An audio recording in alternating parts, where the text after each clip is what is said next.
With Venom and his species getting larger and larger in terms of lore, power, and capability, we decided it would be fun to take a look at all the villains and sometimes heroes that act as a thorn in the side of the big goopy black brain eater.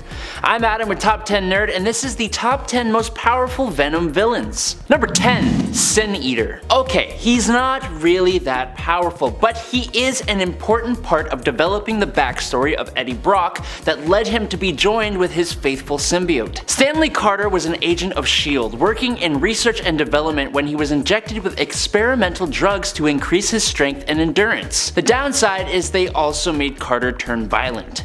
Very violent, which led to his resignation from S.H.I.E.L.D. and causing him to eventually become a detective in New York City. Carter became obsessed with slaying anyone who sinned and abused their authority, becoming the Sin Eater. Peter Parker revealed Sin Eater's true identity as Stanley Carter, which by extension was the thing that killed Eddie Brock's journalistic career, as Brock had published articles about the Sin Eater in the Daily Globe, claiming it to be Emil Gregg. In turn, this was the cause of Brock's hatred for Peter and eventually his bonding with the alien symbiote Venom. We started off small, but Venom's villains get exponentially bigger from this point going forward, so before I go from number 10 to number 1, jump to the comments and let me know which of your favorite Venom villains you're hoping will show up in this video. Moving on to number 9, Scream. Out of all the Life Foundation symbiotes considered to be the offspring of Venom enhanced by the said Life Foundation, Scream is probably the one to do the most damage to the Lethal Protector. Using the body of Donna Diego as a host, Scream was one of the deadlier of the Life Foundation symbiotes, and funnily enough, had a similar character arc to Venom, starting out as a villain and then evolving over time and over other symbiote hosts to seek redemption and try to be a hero. While she is one of the Life Foundation symbiotes, she definitely appears to be the strongest and the most threatening and independent, leaving on her own while the others seem to be more comfortable sticking together. Number 8, Toxin. Being Venom's own grandson, making him the 1000th symbiote in the Venom lineage, Toxin is by and large one of the most powerful symbiotes other than his pappy and grandpap. His role as 1000th symbiote meant that he was destined to be powerful, a fact that Venom took into account planning to protect and guide the new symbiote from its father, Carnage, who intended to destroy the symbiote for his own psychotic reasons. Venom instead changed his mind about his grandson and intended to destroy him too. Eventually, after Eddie had lost the anti-Venom symbiote, Eddie was forcibly bonded to Toxin and fought against Venom once again before having the strength to go up against Chthon. It's a little hard to decide if Toxin is a good guy or a bad guy. The symbiote is kind of both, like most of its race. It depends on its host. He is undoubtedly, though, very powerful, but young and therefore inexperienced compared to others. Number 7, Poisons. The Poisons are a species of unique aliens coming from the universe of Earth 17952. The Poisons spent a lot of time as prey for larger and stronger creatures, but that all changed when it was discovered that they had the very useful ability to assimilate symbiotes and their hosts to become more powerful. While hunting the Venom symbiote, the Poisons were discovered by an alternate version of Doctor Strange who had bonded to the symbiote, who had bonded to Venom. This Venom Doctor Strange proceeded to recruit an army of Venomized superheroes, anti-heroes, and supervillains from across the multiverse to stop the Poisons. But I don't really know why he thought that was a good idea, because the Poisons are literally capable of taking over symbiotes, and they saw this as an opportunity to swell their ranks, something they did a very good job of doing. They are a fearsome foe and one that takes a lot of different Venoms to fight, all of which can be read in the 2017 Venomverse and Edge of Venomverse stories. Number 6, Spider-Man. Obviously, Peter Parker, Spider-Man, is not a villain. Not to us, at least. But he was absolutely the first and main adversary to the Lethal Protector. He rejected the Venom symbiote after almost giving it the life it wanted. Butthurt and looking for vengeance, Venom found Eddie Brock, who had similarly been metaphorically burnt by Spider-Man, thanks to that whole Sin Eater debacle. And the two teamed up to take the web head on, becoming one of the biggest and most persistent members of Spider-Man's rogues gallery, and by extension, making Spider-Man one of Venom's #1 enemies. Their rivalry persisted through everything, and even when Venom took on a more heroic standpoint, the symbiote still appears to be hella salty about his past with Spider-Man, never truly letting it go. Their rivalry has been shown in tons of alternate stories like Spider-Man Reign and a bunch of what-ifs where Venom finally gets to successfully bond with Peter. Number 5. Grendel. The symbiote god Knull didn't just create living swords and regular normal symbiotes during his fight against the light.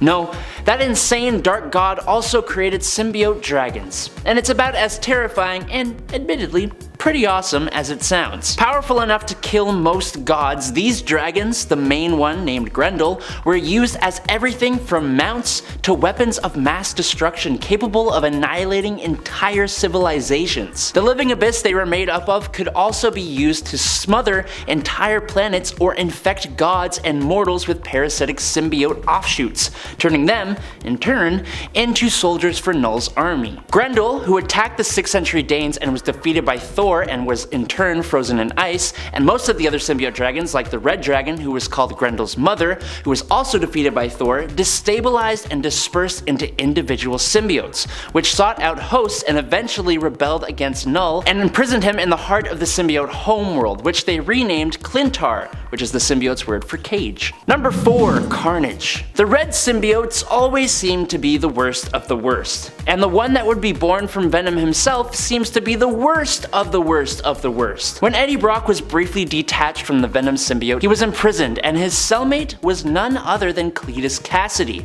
a psychotic murderer serving 11 consecutive life sentences on Rikers Island. When Venom showed up and bust Eddie out of prison, it produced its first offspring as a result of Thanos seeking the Infinity Gems out in space. This offspring would be Carnage, and it was left in the cell when Venom and Eddie escaped, bonding with Cletus Cassidy through a wound in his hand, meaning the bond they formed was on a blood level and would be nearly impossible to break. Despite that, there have been other characters that have taken on the symbiote.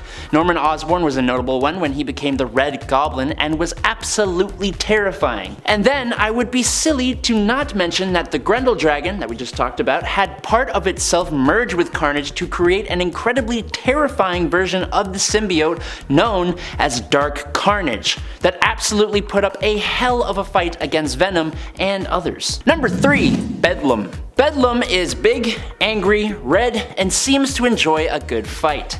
Like I said before, most red symbiotes seem to be just a big old pain in the bum, but this one is a king in black, and that makes him just a smidge bit more upsetting to deal with. Not only that, but Bedlam seems to be the attack dog under the orders of another much more intelligent and nefarious king in black. So far, he has shown capable of giving Eddie a run for his money, constantly beating up another king in black in a weird symbiote garden outside of time, and he has most recently used Eddie Brock's face through the symbiote hive mind to strike fear into the heart of Dylan Brock. But just like the number 1 spot, we gotta wait until we can learn more about him as he has only recently just appeared. But before we get to number 1, it's gotta be number 2. And that number 2 is Knull. The literal eldritch god of all symbiotes, their creator, existing before the current version of the universe even came to be in the black void of nothingness. One of his very first acts after he was awoken by the light created by the formation of the universe was creating the all-black Necrosword, the very first symbiote, and using it to slice the head clean off of a Celestial. Using that head, he empowered both himself and his edgy living weapon. He would wage war against the light, becoming a legendary figure of divine terror, but eventually found himself stranded on a nameless planet after Gore the God Butcher witnessed his defeat at the hands of another god and stole his blade and unwittingly followed in his footsteps. Knull would end up trapped within the symbiote homeworld of Clintar, and when he escaped, it was definitely not a good time for anyone involved in his battle against the heroes in 2018 to 2021. And in at number 1 is Meridius. Now, forgive me for the lack of information on this one, but Meridius is an extremely new villain, being the one pulling the strings behind the events of the current Venom run. When Eddie Brock became the new King in Black, he began to play with the ability to switch from symbiote to symbiote within the symbiote hive mind, with just a thought. And then he pushed it even further, trying to see if he could move not only through space, but through time. Now this eventually leads him into contact with other Kings in Black throughout time, and to the one King in Black who is working with many not so nice characters, including Kang the Conqueror and the Life Foundation. towards some evil plot that at this current time is not fully known. What we do know is that he seems to have a control and understanding of the time stream and is using it to confuse the hell out of me, Eddie Brock, and Dylan Brock. And that is all I've got for you for today. But now it's your turn to let me know, down below, what you thought and who you wish had made the list. Make sure to drop a like and hit us with a subscribe for more comic book content. And oh, by the way, if you're a fan of anime, be sure to check out our sister channel, Most Amazing Top 10 Anime. But for now, I've been your host, Adam Andrews, and until next time, peace out, nerds.